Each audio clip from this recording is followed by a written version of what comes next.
Magandang araw po sa mga kaibigan po natin dyan na may legal sounds na ito po yung nagtataasan na po talaga yung mga speaker. Kung kayo po ang gagawa, mas nakakamura kayo sa inyo po ang materialis. Na ito po ang 5-layer magnet. Shoutout po kay sir na ito po ginagawa na natin.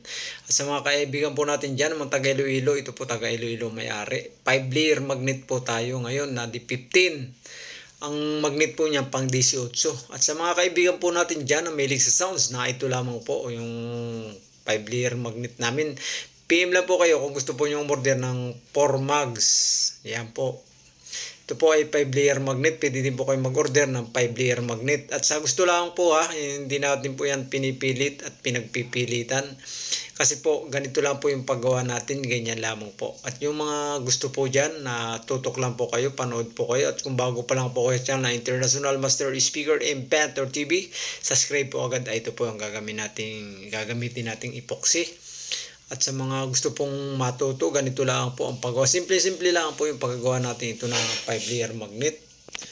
Ito lamang po. At sa lahat po na gusto, panood lang po kayo at subaybay lang po kayo kay International Master Speaker Inventor TV. At kung bago pa lang po kayo sa channel na International Master Speaker Inventor TV, subscribe po kayo para updated po kayo sa mga ilalabas pang video. Ito po yung gagamitin natin na pandikit sa magnet. Ayan, sa bakal. At sa mga kaibigan po natin dyan na sumusubaybay, salamat po sa patuloy na suporta ninyo. Ganito lang po yung paggagawa. Tutok lang po kayo. At ito po kasi ang ating speaker na ito ay talaga naman pong napakadali lang gumawa. At kung kayo po ang gagawa, mas nakakatipid po kayo. At sa lahat po na may mga sound system, ay ito po yung ating paggagawa ng 5-layer magnet. Na kung saan po yung madali lang pong gumawa, kung titingnan po yung mahirap, pero po talagang solid po yung paggagawa natin ito.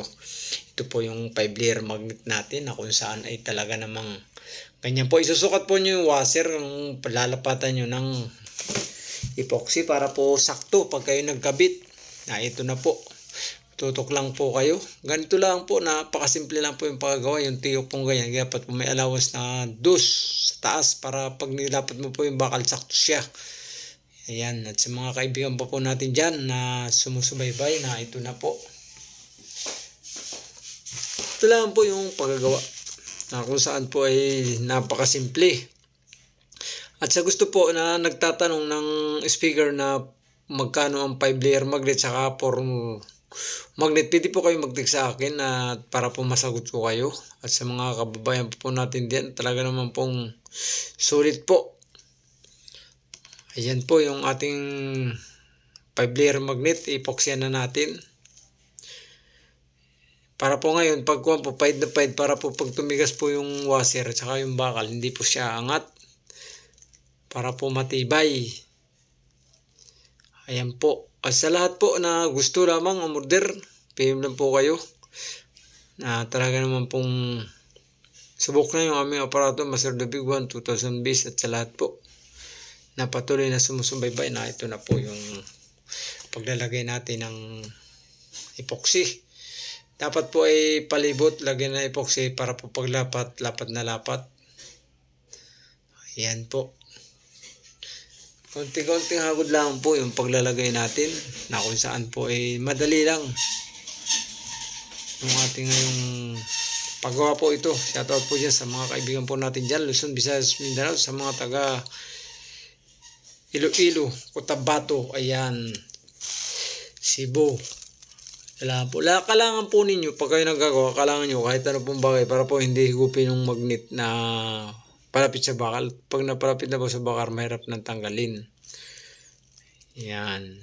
Dapat yung allowance po sakto. Kahit saan ka po sumilip, sakto, 0-0, ika nga. Ayan. Ito lang po yung paggagawa na talaga naman pong, kung gagawin nyo talaga, mas nakakatipid ng bayad. Gagawan po kayo ng ganito mga speaker. Ayan. Simple-simple lang po nito ang speaker na ito. Ganito lang po yung paggagawa ninyo. At yung gusto pong gumawa, ganito lamang. At yung gusto pong matuto. At yung bibili po kayo ng mga materials, pwede lang po kayong umorder. PM lang po kayo, saka po magnet para po ngayon makaminis kayo. Dahil nagmamahala na po talaga mga speaker ngayon. Ganyan lang. Dapat po yung allowance po ay palibot po sakto. Kaya po kinakalawangan natin kasi po Naabanti po yung magnet ni higop.